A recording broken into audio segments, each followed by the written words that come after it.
And usually what's happening is somebody has come to me who has tried to write their own copy. And when you sit down to write your own copy, I feel this too. Like I wrote my website and it was a painstaking process.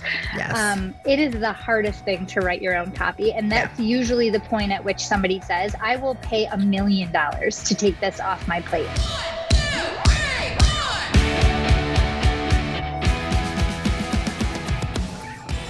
Hey, Warners, welcome to another episode of The Women Your Mother Warned You About. This is Gina Tremarco, and today Rachel could not be with me, but that's okay. We have an awesome guest for you today. We're going to talk about messaging and copywriting and how to convert those messages. And before we get started, just a reminder that this show is sponsored by Sales Gravy and of course, my boss, Jeb Blunt. So kudos out to Sales Gravy and all the amazing content you can get at Sales Gravy University. So let's jump right in and introduce you to my guest today, Sara Frandina. I love that name because it's Italian. And of course, I am partial to that. Sara, welcome to the show. Thanks for having me. I'm super excited. Justine, who's been on our show a couple times, and we're having her come back a few times on a couple different topics. She highly recommended that we bring you on the show, and you are a conversion copywriter. Can you tell our audience a little bit about what that is? Absolutely. Yeah. So, hat tip to Justine, and I could listen to her all day. So I'm so glad that you guys are bringing her back again. So when I talk about conversion copywriting, I'm talking about copy that's closest to a conversion point. And a lot of times we think about that as a transaction. So somebody that's going to make a purchase, but it could be anytime somebody's taking an intentional action, whether that's joining an email list, signing up for a membership, registering for a workshop, anything where they have to actually take the action of saying, yes, I want this. And it was really Joanna Wiebe of Copy Hackers who kind of coined the term conversion copywriter. But that's how I usually define it, is copy that's closest to the messages that are going to help people take that intentional action. I love it. That's something that we talk about and we teach all the time at Sales Gravy is messaging and how important that is. Like prospecting is super important, but if your message sucks, nothing's going to happen, right? You're going to do all that work for nothing to happen. Before we talk about that, because I have so many questions around that, and I always get a lot of questions when I'm training about messaging. How did you get into this realm that you're in as a conversion copywriter? So I was actually working for a tourism agency back in 2012, and I found myself, and I was in marketing, but I found myself training a lot of the business owners in our small community on things like blogging and email marketing, social media. So I was having a lot of fun doing these lunch and learns with them. And and a few of them came to me and said, hey, we love this idea, but we just don't have the bandwidth to do it for ourselves. Can you do it for us? And all of a sudden, this light bulb went off of, well, hey, I could be running my own business instead of working for somebody else. Took that and ran with it.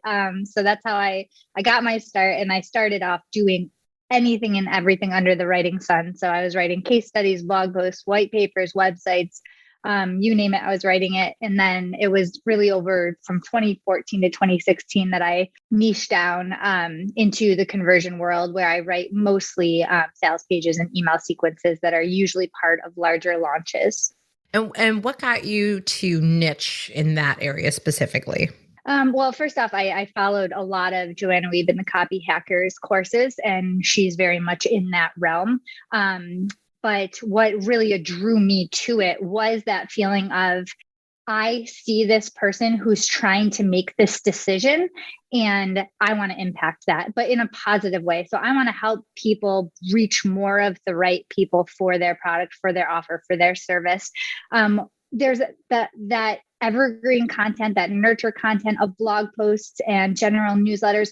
Like, I think that is incredibly important for building relationships, building trust, establishing authority. But for me, the thrill really came in, okay, how do we get people to take that next best step to say, yes, I want to be part of whatever it is you are offering? Awesome. There's so many, I've been on your website, which is an awesome website, by the way. I Thanks. love the way it's laid out. And, I've been, I was in a coaching world. I'm still in the coaching world for a really long time. And there's so many people out there preaching on long form emails, which I want to talk a little bit about, are they here to stay? Because some of them are super lengthy. And we often talk about less is more. And I want to dive a little bit into that in a minute. But before we do, doing what you do, selling yourself and your service, talk a little bit about some of those challenges, because I'm going to make an assumption just because I work with a lot of salespeople in a training capacity. I talk about the importance of sharing content, creating content, putting content out there. We talk about that all the time, and curating content. And the thing I hear constantly is, I don't have time to do that. And I always say, hire someone to do it. I'm a big believer in that. I have someone who takes care of my social media posts. I have someone who does my weekly email. And as a salesperson, I take that out of my pocket and pay for it because I'd rather be selling, right? So for you specifically, how do you sell that service to people who are like, I can't afford that? Yeah, usually because I do work very much on high-end contracts at this point. And usually what's happening is somebody's come to me who has tried to write their own copy before. And when you sit down to write your own copy, I feel this too. Like, I wrote my website and it was a painstaking process. Yes. It is the hardest thing to write your own copy. And that's usually the point at which somebody says, I will pay $1 million to take this off my plate. That said, I don't do a lot of marketing. If you look at my blog on my website, I think it has one post. I do have an email newsletter. That's where I direct all of my attention. Otherwise, I'm not active on social media. For me, most of my business has come through referrals and through repeat business, because I focus very much on what were the results from that project. I do think, though, for anybody that does need to be putting content out there, because I only need 10 to 12 clients a year. I'm not mass marketing by any means. For a lot of my clients, that's not the case. They have $29 memberships or $397 courses. They're looking for a higher volume of people to come into their ecosystem. They do need to be putting out blog posts, and they do need to be active on social media. For them, it's looking at what is something that you actually enjoy doing and you want to keep on your plate. Because if you enjoy doing it, you're going to bring such a different energy to it than if it's just something you feel like you have to tick off a box. But then it's finding the right person who's going to be able to adopt your voice. So the person that's posting on your social media, you want to make sure that they can actually step into your shoes and be posting as Gina and as Rachel. So it's finding that right person who's going to actually be able to adopt your voice and take your message further. I love that, because this is a great story. Recently, someone said to me, "You post so much great content on LinkedIn. I don't know how you do it because you're so busy and you're constantly posting relevant stuff." And I go, "Well, I have a secret. It's not me. This is great. Somebody is posting for me." And to your point, the person who posts for me knows my voice. And I actually giggle every now and then, because I'll like go on and I'll look, at my notifications on LinkedIn, and then I'll see like someone's commented on something I posted, and then I go read the post and I crack up because I'm like, this is so funny. It sounds like me, but I know I didn't write it. Yes. And that's the best feedback that a writer can get, right? Like, this sounded just like, it sounds like I wrote this, or did I write that? Yes. That's what I asked I'm like, did I write that or did she write that? Right. Oh my gosh. Right. So, to your point, right. You want someone who gets to know your voice and knows your voice. So that's a great differentiation, right? So some businesses, some salespeople might need blogging, might need posting. You've niched into sales pages, and you said emails. Yeah, email sequences. Yep. So let's talk a little bit about email sequences. I want to hear your perspective on how to create good email sequences. What does that look like? Yeah. So when I'm talking about the email sequences I write, I'm not talking about your general newsletter that goes out weekly or biweekly or monthly. I'm talking about the sequences that really have a very targeted goal. So typically for me, that's looking at after somebody opts in for my client's email list, what's the welcome sequence? How are we getting them on the list, welcoming them to their space to say, hey, you made it, you're in the right spot, and here's your next best step. That's where I'm focused there. If I'm looking at a launch series, I'm usually looking at, hey, what happens when somebody registers for the workshop? We're going to have a show up sequence that goes out that makes sure that we're getting as many people on the workshop live as we can. We're going to make sure that we have that follow-up sequence that's touching them right after they've attended when they're most warm and most receptive to your message. We're going to look at what the sales look like after that and how that sequence can help them get to that next best step.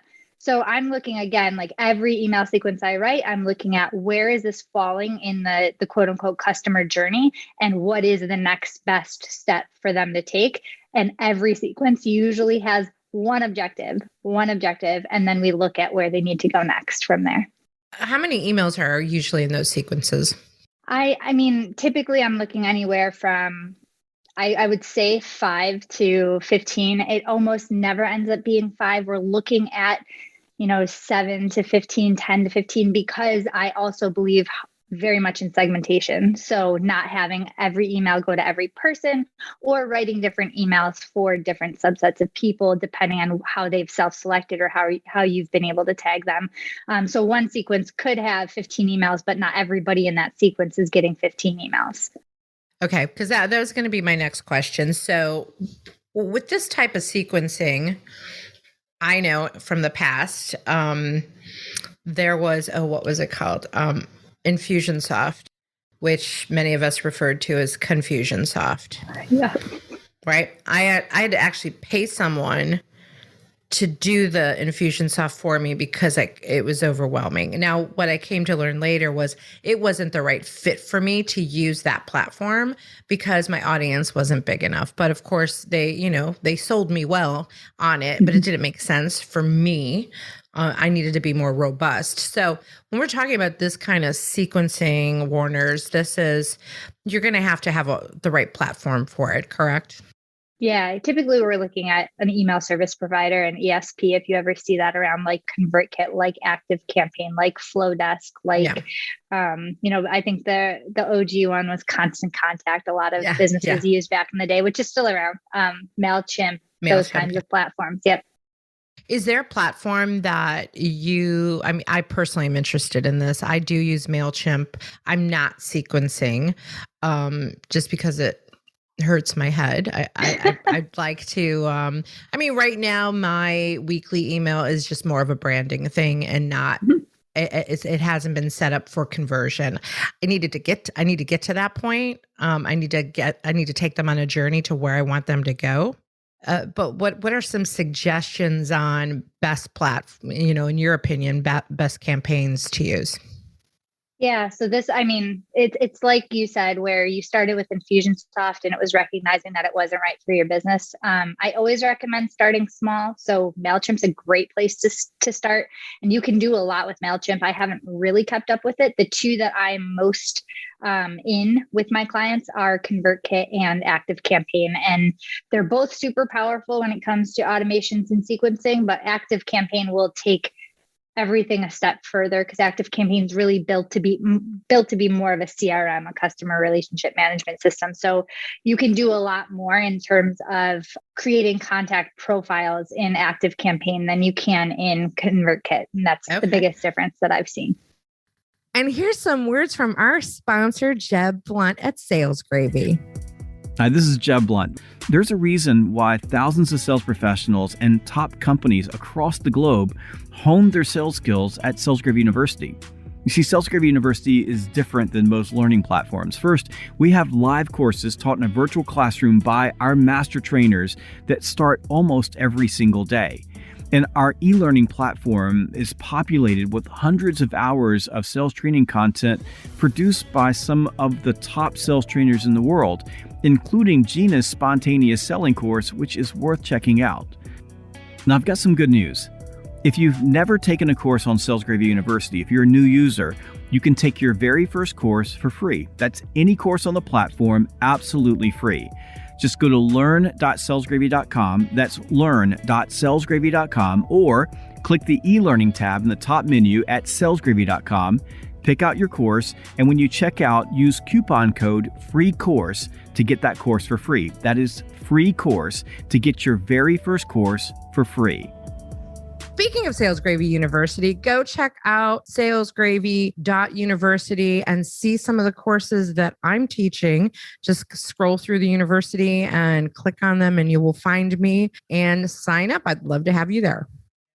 I mean, I did have a client recently ask me about what would be a good platform for him to be doing some emails that would have a CRM component, which was kind of the point of Infusionsoft, I think, but it was just too much. So you're saying that you could use Activecampaign as a CRM as well? Yeah, absolutely. So for maybe a smaller company or a smaller entrepreneur or a salesperson, that might be something that they could look at, those two. You can get pretty wild with tagging, of course, but one thing that I love about Activecampaign is that you can do lead scoring. So what that means is basically assigning points to different actions that people take throughout their journey with you that give their profile weight. So I could say, every time somebody clicks a link in this sales sequence, I want them to get 5 points. And once they've hit 75 points, I'm going to do personal outreach because I know that they're actively engaging with all of my emails. I want to reward them for that. And I know that they have high intent. They're highly engaged. I'm going to spend the time to actually reach out and see if they want to book a demo or book a call, or even just record a personal video and send it to them so that you have that higher touch. But being able to do that and say, I'm only going to do that for people who hit this threshold means you're not doing it for everybody that opts into your email list, which can get real overwhelming real fast. Great point. Great point. Because again, this is something that we talk about in our fanatical prospecting boot camps about creating prospect lists that you can call. And one way that you can segment is lead scoring, right? So this is really great for those listening and trying, like, how do I create the best prospecting list? And when we talk about lead scoring, this would be a way to do it, right? Which I think is really cool because you can't manage staying on top of hundreds and hundreds and hundreds of people on your list. And why would you if they are really not taking any action? Yeah, I really believe in quality over quantity, even in higher volume businesses. So I do have some clients where we have to be really careful about the amount of people that are going to come into her pipeline to do personal outreach for, because she's getting hundreds of people joining her email list every week and every month. Whereas I have other clients where they've got a high ticket offer. They only want 10 people in every time that opens. They can do outreach to 10 people. They still have to identify who those 10 people are in a pool, but that pool is a lot smaller than the other client. Now I could go down a complete rabbit hole on the structuring and strategy of these sequences and what are best products and services, again, for like taking them on that journey, because you're trying to convert them to do something. Let's just touch on that for a second before we get into actual copy and the message. What are some examples of the journey you could take a customer on to get them to take an action on something? What are some of the actions that we could look at? Yeah. So like I said, we often think in terms of transactions. So we're looking at how do we get somebody to hand over their credit card information and buy. But we start warming people up from the minute they come into our quote unquote ecosystem. So they opt into our email list. That's them saying, hey, I'm here. I'm ready to learn. I'm ready to listen. You want to start warming them up from that point. So give them links in an email to click. I always say one link per email, but in a conversion focused email, give them one link to click and get them clicking. That's giving them like those micro moments of commitment of I'm clicking this because I want to learn more from you. That's a conversion. Then we can talk about what's their next best step. If that's registering for a workshop, if that's joining a membership, if that is signing up for your email list in that first place. So there's a lot of different micro moments of getting them to opt in that are going to get them warmer for those bigger asks later down the road. Okay, so that's super important, right? We want to warm them up. We want them, and we talk about this a lot at Sales Gravy about the micro commitments. We want to get them trained and comfortable in saying yes along the journey and making little yeses so that at the end they're making a bigger yes, right? So that's in essence what you're doing with the sequencing or the little yeses, the next steps. And at the end, right, I'm guessing that when you're working with your clients, you're creating a strategy for what's the ultimate goal here, right? We need to, if we're going to get in the car and drive, we need to know what the destination is. What's the ultimate destination? I'm guessing that's part of your conversation and strategy with them. Yeah. And I tend to work a lot with membership-based or subscription-based organizations where we're looking at things on 3 levels: that initial lead acquisition. How do we get more people into the fold, more of the right people into the fold? Then how do we get them to opt into whatever it is we are offering? Usually some sort of membership or a cohort-based course or something that there is a recurring commitment to. And then from there, we can look at retention and referral. Those are the 2 big things that we look at on the back end of things, of how do we cultivate that loyalty? And then what does it look like to actually activate those people to stay in the membership and to refer it out? So a bunch of different things that we are asking of them or encouraging them to do throughout the journey. And it just kind of depends where they are in that flow. So let me ask you this. A lot of our listeners are entrepreneurs and salespeople. So for the individual salesperson, how could they benefit from sequencing like this that you're talking about?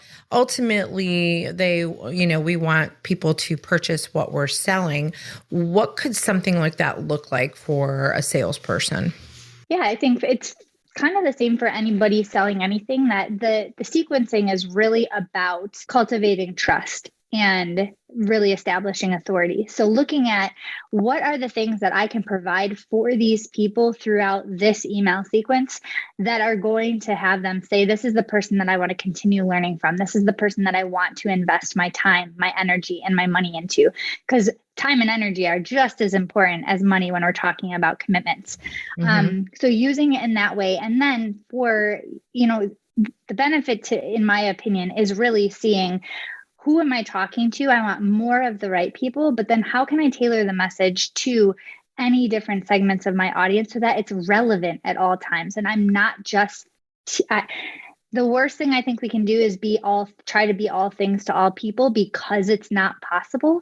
So looking at who do I really want to reach here? What's the right message to reach them with? And then how do I separate that out from the rest? All right, let's talk messaging. So let's talk about what makes for good messaging in your opinion. I mean, good messaging is resonant, it is relative, and it connects. And how do we get there? We have to come at it from an empathetic standpoint. So I start my entire process with voice of customer research. I'm going out and I am interviewing, I am surveying, and I am finding where my clients' prospects hang out to see how they talk about the problems that they are experiencing, the solutions that they're seeking, the things they've tried before. And I'm having those conversations, I'm listening, and then I'm taking that into account as we craft any messaging. So voice of customer is really 60 to 80% of my process. Most of the time, I'm able to identify where people are starting from, and then how they talk about things so that I can actually speak in their language, step into their shoes, and take it from there. Yeah, I was gonna say that it really is about their specific language. Something I talk about a lot is like verbatim the words that you hear them using, and if you can put that back in a message, it triggers them without them even being aware of it because it sounds familiar to them. Is that fair to say? Yeah. And it's, oftentimes it's not as simple as, I got this survey response, I'm just going to strip it and use it. That does happen. I have pulled direct headlines from somebody's response to a survey. It is possible, but oftentimes it's looking at the tone, the phrases, those specific words they use, and then crafting those into something where they're going to reach to your page and say, they see me, they know me because you're speaking in their language. Okay, so I want to talk about these longer sales emails, sales pages, the ones that like go on forever. We at Sales Gravy, we teach about less is more. And again, it could be very audience specific. Like we want to get to the point of grabbing their attention right away through subject line and the first, line or two in the email. And then we want to be able to relate really early on, understanding them before we even start to bridge to the value that we would offer. And then we do a direct ask to meet with them, like from a prospecting standpoint. And this is some of the framework that we teach, and pretty short. But talk to me about these longer sales pages and emails. Yeah, it's funny because I think this is one of the questions I get asked most often is how long does my sales page need to be, or how long does my email need to be? And the honest answer is it depends, which nobody likes to hear. Yeah. I do think there is a time and place for the 13,000 word sales page. And less is more, and less is more difficult to achieve in a lot of circumstances. So the things I look at when I'm making my recommendation on length, or I'm writing a page and determining how long it needs to be, or writing an email and determining that, the first thing is, where are our prospects coming from? What did they see before they reached this page or before they got this email? Because I need to know what they already know, and I need to know what they've read, because I want to make sure I'm matching where they just came from. So there's message match of, hey, if they're coming from this opt-in or this blog post or this LinkedIn post, I want to make sure the page they're linking to and they're landing on isn't like a complete context switch of, wait a minute, how did I land here? I wanted to say, oh, this is the conversation we were already having, and I'm continuing it from here on out. So that's the first thing, is knowing what they already have seen, but then knowing where you're meeting people. So if we're talking at this from a very linear perspective, we can talk about the states of awareness of, hey, you're unaware, you're problem aware, you're solution aware, you're product aware, you're most aware. People don't typically travel in a very straight line from A to B, but having an idea of whether or not they are starting from I have a problem that I can identify, but I don't know what solutions exist. Those people are going to need a little bit more nurturing than the person who says, I know the solution and I'm just seeking out different products that can help me fulfill that solution. So that's the other thing I'm looking at. I'm looking at their starting state of awareness and saying, okay, for somebody that's starting kind of further down the ladder, I know it's going to take a little bit more copy to move them up. But if they're starting in the middle of the ladder, I'm using different things on the page, and it might not equate to a longer page, but it might mean I'm using more social proof, or I'm using more guarantees or things like that. Whereas the person who's problem aware needs a little bit more of the, hey, I see you, I feel you, I've been in your shoes. This is what you're experiencing, and I know because I've seen it before. So those are the things that really determine length for me, and that can apply to emails as well. Are there any statistics on the longer the sales page, the better, or anything like that? I'm not really up on that research, nor do I know how recent that research would be. So I'm not actually sure. And this is the thing, amongst even my clients, I couldn't tell you definitively a longer form sales page works better, because it really depends on the offer and how warm the audience is beforehand. I've got one client who could throw up a half of a 500 word sales page for a $1,500 offer, and a ton of people would bite, because she has built such an engaged and loyal audience that anything she releases, they're going to say, yeah, I only need 3 bullet points. That sounds great. I'm in. I've got other clients who are selling a $500 product and need a much longer sales page because they're talking to colder prospects. Yeah, that makes sense. That makes sense, right? They have to get the social proof. And to your point, if there's familiarity, I think this applies to a lot of different things in sales. I've got a client I'm working with right now that I've been working with for a while that continues to work with us. And, I just did I don't even want to call it a proposal presentation to her. I was really presenting curriculum ideas for training. And she's like, yeah. I don't need a presentation. I don't need just bullet point me on what you think we should do. Right. But we already have the relationship now. Right. So I don't have to put a lot in because the relationship is already there. So to your point, if they need an education on it, you're going to need to put more information in there. Absolutely. What are some, could you give us maybe some hacks or tips for the person that they're like, I really want to hire Sara, but right now I can't. One day I will, but what are some advice that you could give on things that, ways they can improve their copy in their, let's say in their emails specifically? Yeah. So honestly, I always recommend that people do take a stab at their own copy first before they ever come to me. If you're brand new to your product, your offer, I'm happy to consult, but I always think that it's better to have something there that we can test against.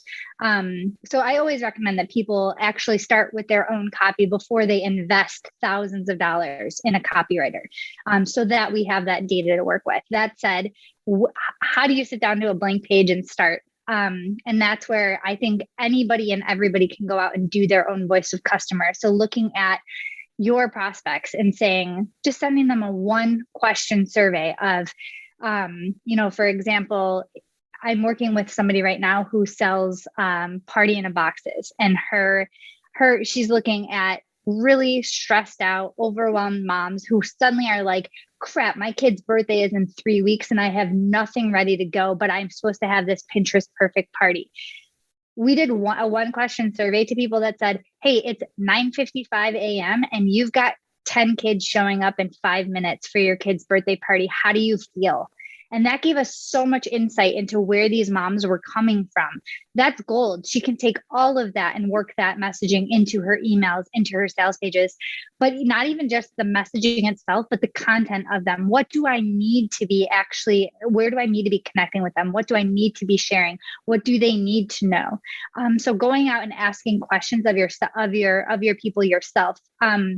If you've launched before or you've reached out to prospects before who haven't converted, looking at those people and going back with a simple, hey, why didn't you buy? And I don't love that question in particular, but usually it's, hey, what was the number one thing that stopped you from joining the membership or from registering for the workshop? You can learn a lot in that. And I mean, it's always going to come down to time and money, but how are they talking about those two things? So going out and asking the questions yourself instead of sitting and staring at the blank page and throwing spaghetti at the wall. How about the question, why did you buy? Yeah, I think a ton of insight can be gotten from the person who bought but hesitated. So that's often a question I will ask of people that did join. When you were making that decision to join, was there anything that made you hesitate? And if so, what helped you overcome that hesitation? Because I think that's, again, you can get a lot of insight into what's going to help other people overcome that decision for sure. Or that hesitation. Awesome. Any other tips or advice you could give us for having really powerful copy? Yeah, clear over clever. Every time. I think a lot of people sit down and they're trying to come up with the most clever way to say something. Go for clear first. You can edit in a bit of clever later, and there's a lot of different ways to bring in clever that aren't going to dilute your message. But the very first thing is clear over clever, because everybody's going to value that kind of communication, and they're going to get a lot more from that kind of communication than having to decipher a clever message. I love it. Super powerful. Clear over clever. I think that is a great way to wrap up this episode, because I think that is so strong and so solid, and maybe will make people a little hungry to learn more about you, because I know it makes me hungry to learn more about you. Clear over clever, I think, is a big message for today's episode. Sara, if people want to connect with you, what would be the best way to do that? Yeah, the very best way would be to go to my website over at sarafrandina.com. It's Sara with no H.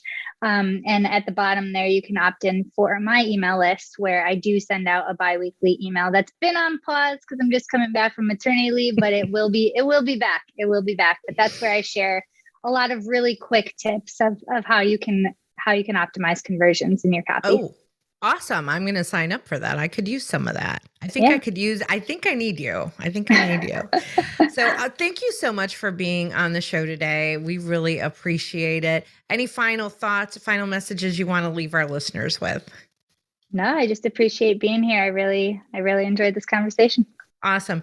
Thank you to Sara, and thank you, Warners, for listening to this episode of The Women Your Mother Warned You About. For more information about our show, you can go to womenyourmotherwarnedyouabout.com or check out Sales Gravy. You can find out more about us there, or salesgravy.university. Sign up for a course. There's a lot of great courses in this month of December, and even more starting in January. So check that out. If you got something out of this episode, please share it. Put it out there. Share it with someone who might need some help with their email. And there's a lot of, we didn't even talk about this, there's a lot of bad emails out there. I'm sure Sara has seen them. And if you haven't had a chance to give us a rating or review, we would appreciate that as well. And once again, shout out to Sales Gravy, the sponsor of this show. We're out of here, Warners. Thanks, Sara. Thanks, listeners. Bye. This really will get serious soon. Yeah, it doesn't have to. I don't think anybody wants it to be serious.